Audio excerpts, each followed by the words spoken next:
নমস্কাৰ সকলোকে। যোৱা ক্লাছত আমি ভীষ্মক ৰজাৰ কথা পঢ়িছিলোঁ, যেতিয়া আমি মাইথলজিকেল ডাইনেষ্টিছৰ বিষয়ে পঢ়িছিলোঁ, অসম হিষ্ট্ৰীৰ, অসমৰ ইতিহাসৰ, তেতিয়া আমি ভীষ্মক ৰজাৰ কথা পঢ়িছিলোঁ, বহুত ধুনীয়াকৈ আমি চাইছিলোঁ। তাত মই তোমালোকক শ্ৰীকৃষ্ণৰ ৰুক্মিণী হৰণৰ বিষয়ে কৈছিলোঁ যে শ্ৰীকৃষ্ণই ৰুক্মিণীক হৰণ কৰি লৈ গৈছিল কুন্দিল নগৰৰ পৰা। ঠিক আছে, আজি মই ভালদৰে এই বস্তুখিনি তোমালোকক বুজাই দিম যে কেনেদৰে শ্ৰীকৃষ্ণই ৰুক্মিণীক হৰণ কৰিছিল। তোমালোকে গম পোৱা যে মহাপুৰুষ শ্ৰীমন্ত শংকৰদেৱৰ যি ৰুক্মিণী হৰণ আছে, তাত তেওঁ এই বিষয়ে বহুত ভালদৰে বুজাই দিছে। তাত আৰু তাৰ ওপৰত ভিত্তি কৰি শ্ৰীমন্ত শংকৰদেৱৰ ৰুক্মিণী হৰণৰ ওপৰত ভিত্তি কৰি মই আজি তোমালোকক কাহিনীটো ক'ম, কি কি হৈছিল। বুজি ল'বা, বহুত ইণ্টাৰেষ্টিং হয়, ভাল পাবা তোমালোকে শুনি। ঠিক আছে, অ'কে, ব'লা ষ্টাৰ্ট কৰোঁ। চোৱা, যদি তুমি আধুনিক ইতিহাসবিদসকলৰ কথা চোৱা, যদি তুমি আধুনিক সমালোচকৰ কথা চোৱা, তেতিয়াহ'লে তোমালোকে গম পাবা, তেওঁলোকে কয়, কিছু আধুনিক সমালোচকে কয় যে শ্ৰীকৃষ্ণৰ এগৰাকীয়ে ভাৰ্যা আছিল। শ্ৰীকৃষ্ণৰ এগৰাকীয়ে ভাৰ্যা আছিল, এগৰাকীয়ে আছিল ভাৰ্যা, আৰু তেওঁ আছিল ৰুক্মিণী। এগৰাকীয়ে ভাৰ্যা আছিল, কোন আছিল? ৰুক্মিণী। বাট যদি তুমি হৰিবংশ পুৰাণ মতে চোৱা, কিন্তু তুমি যদি হৰিবংশ পুৰাণ মতে চোৱা, তুমি গম পাবা যে ৰুক্মিণীৰ 8গৰাকী ভাৰ্যা, শ্ৰীকৃষ্ণৰ 8গৰাকী ভাৰ্যা আছিল। কিমান গৰাকী ভাৰ্যা আছিল বা কিমান গৰাকী শ্ৰীকৃষ্ণৰ ঘৈণীয়েক আছিল? 8গৰাকী ঘৈণীয়েক আছিল বা ভাৰ্যা আছিল। কিহৰ মতে? হৰিবংশ পুৰাণ মতে। তাৰ ভিতৰত কোন কোন? ৰুক্মিণী আছিল, ৰুক্মিণী, জাম্বৱতী,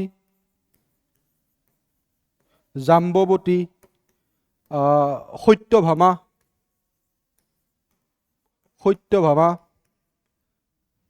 নেক্সট আছিল মিত্ৰবিন্দা আছিল। ঠিক আছে, তাৰপিছত যদি তুমি চোৱা কোন কোন আছিল? Rukmini, then Jambavati, then Satyabhama, then Mitravinda, তাৰপিছত কালিন্দী আছিল এগৰাকী। কোন আছিল? কালিন্দী। আমি কিহৰ কথা পাতি আছো? হৰিবংশ পুৰাণ মতে কথা পাতি আছো। কালিন্দী আছিল। ঠিক আছে, ভদ্ৰা আছিল, দেন আছিল নগ্নজিতি। ভদ্ৰাৰ পিছত কোন আছিল? নগ্নজিতি। ভদ্ৰাৰ পিছত আছিল নগ্নজিতি।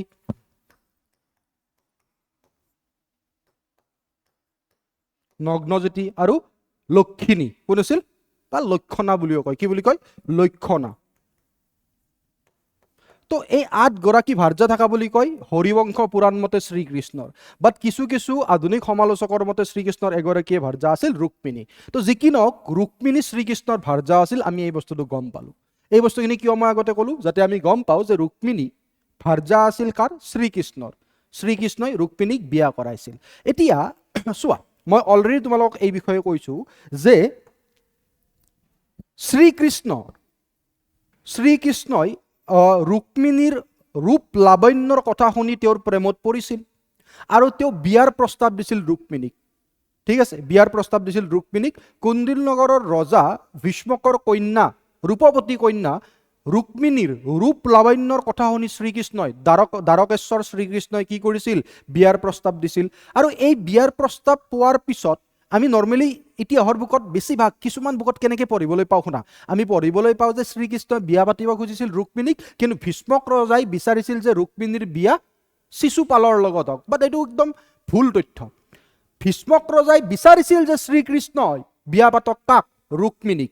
আৰু যেতিয়া এই প্ৰস্তাৱটো আহিছিল আৰু ভীষ্মক ৰজায়ো মান্তি হৈছিল, তেতিয়া ৰুক্মিণীয়ে ভিক্ষুসকলৰ পৰা গম পাইছিল শ্ৰীকৃষ্ণৰ ৰূপৰ কথা, আৰু ৰুক্মিণীয়েও প্ৰেমত পৰিছিল। ভিতৰি তেখেতক পতিদেৱ বুলি মানি লৈছিল। এই কথা ৰুক্মিণীয়ে নিজৰ চিঠিত উল্লেখ কৰিছে, আমি পাম এই বিষয়ে। ঠিক আছে, ৰুক্মিণী হৰণত ইয়াৰ বিষয়ে উল্লেখ আছে। যেতিয়া বেদ নিধিক চিঠি দি পঠাইছিল, তাত উল্লেখ আছিল যে ভিতৰি তেখেতক নিজৰ প্ৰভু বা নিজৰ পতিদেৱ বুলি স্বীকাৰ অলৰেডি কৰিছিল ৰুক্মিণীয়ে। চোৱা, তো ৰুক্মিণীয়েও প্ৰেমত পৰিল শ্ৰীকৃষ্ণয়ো তেওঁৰ ৰূপ লাৱণ্যৰ কথা শুনি প্ৰেমত পৰিছিল আৰু বিয়াৰ প্ৰস্তাৱ দিছিল। কিন্তু অৰিজিনেলি ভীষ্মক ৰজাই অমান্তি হোৱা নাছিল, অমান্তি হৈছিল ভীষ্মক ৰজাৰ পুত্ৰ ৰুক্মবীৰ। শুনা, ভীষ্মক ৰজাৰ ৰুক্মিণীতো এজন জীয়ৰী আছিলেই, তাৰ লগতে ৰুক্মবীৰ সাপেক্ষে ৰুক্মবীৰৰ লগত 5জন পুত্ৰ আছিল।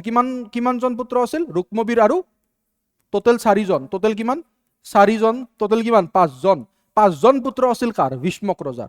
আৰু এই 5জন পুত্ৰৰ ভিতৰত ৰুক্মবীৰে বিচাৰিছিল যে ৰুক্মিণীৰ বিয়া শ্ৰীকৃষ্ণৰ লগত নহয়, কাৰ লগত হওক, উত্তৰ পশ্চিমাঞ্চলৰ উত্তৰ পশ্চিম দিশৰ চেদি ৰাজ্যৰ ৰজা, উত্তৰ পশ্চিম দিশৰ চেদি ৰাজ্যৰ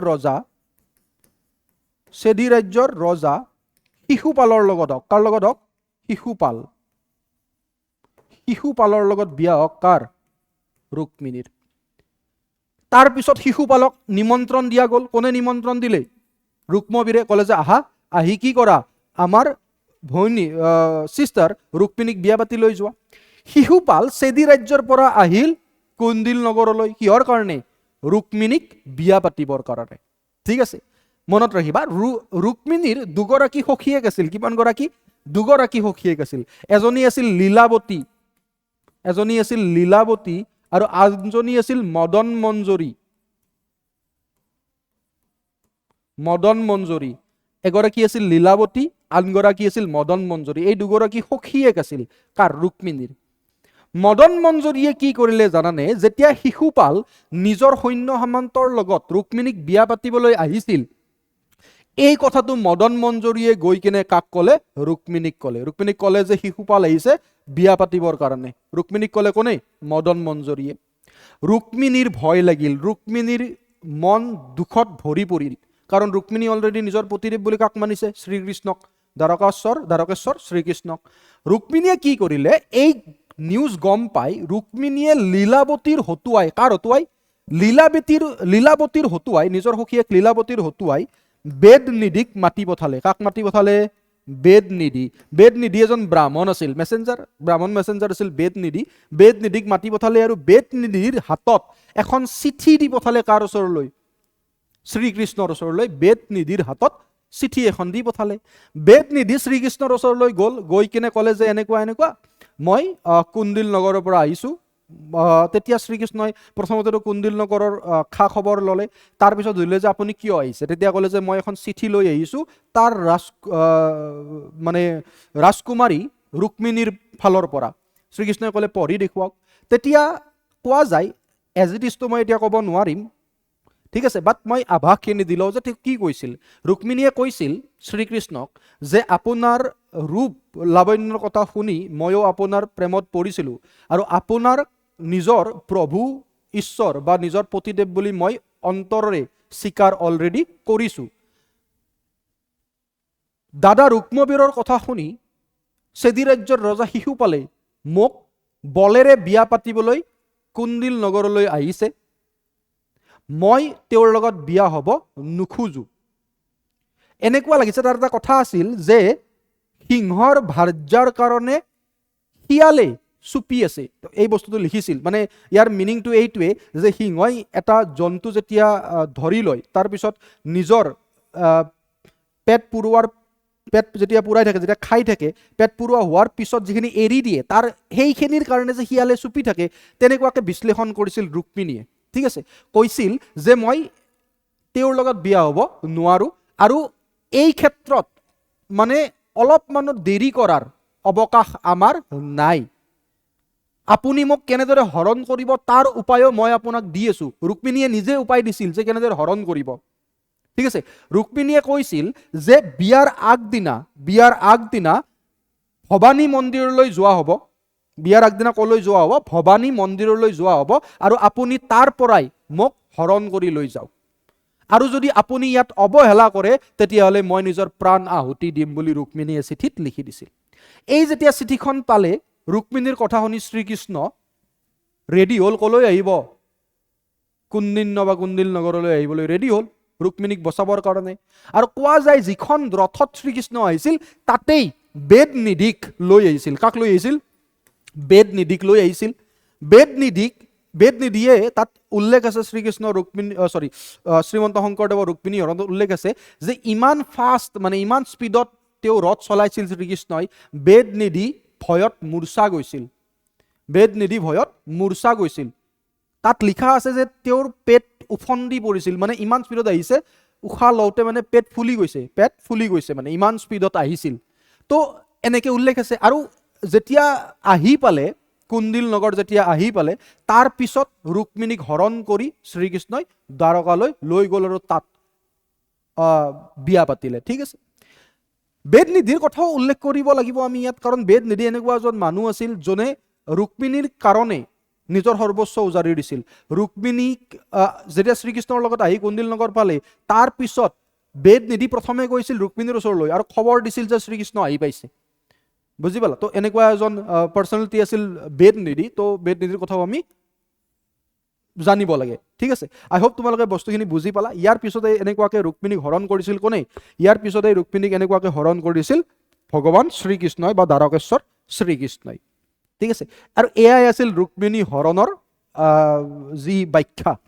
ঠিক আছে, মই এই বস্তুখিনি তোমালোকে যদি ৰুক্মিণী হৰণৰ আভাস এবাৰ পঢ়া, ৰুক্মিণী হৰণৰ বিষয়ে যদি তোমালোকে পঢ়া, শ্ৰীমন্ত শংকৰদেৱৰ যদি ৰুক্মিণী হৰণ পঢ়া, নাটখন যদি চোৱা বা নাটখন যদি পঢ়িব পাৰি ন আজিকালি, আৰু তাৰ লগতে বিভিন্ন ইতিহাসৰ বুক যদি তুমি পঢ়া, তাত এইখিনি বস্তুৰ উল্লেখ আছে। ঠিক আছে, আই হোপ তোমালোকে এই বস্তুখিনি বুজি পালা নে নাই? পালা? অ'কে, তো আমি আগবাঢ়ো। বুজি পালা ন ৰুক্মিণী হৰণ মানে? চোৱা, ইমান এক্সাম পইণ্ট অফ ভিউৰ পৰা ইমান বেছি ইম্পৰ্টেণ্ট নহয়, বাট জানি থৈ দিয়া, হয়নে নহয়? কাৰণ শুনিতো আছাই যে ৰুক্মিণী হৰণ বা ৰুক্মিণী হৰণৰ কথা, শ্ৰীকৃষ্ণই কেনেকুৱাকৈ দ্বাৰকালৈ লৈ গৈছিল ৰুক্মিণীক অসমৰ পৰা বিয়া পাতি বা হৰণ কৰি। তো এই বস্তুখিনি জানি থৈ দিলে ভাল বা জানিলে ভাল। হ'ব, ঠিক আছে, okay fine, let's move to the next topic. Fine.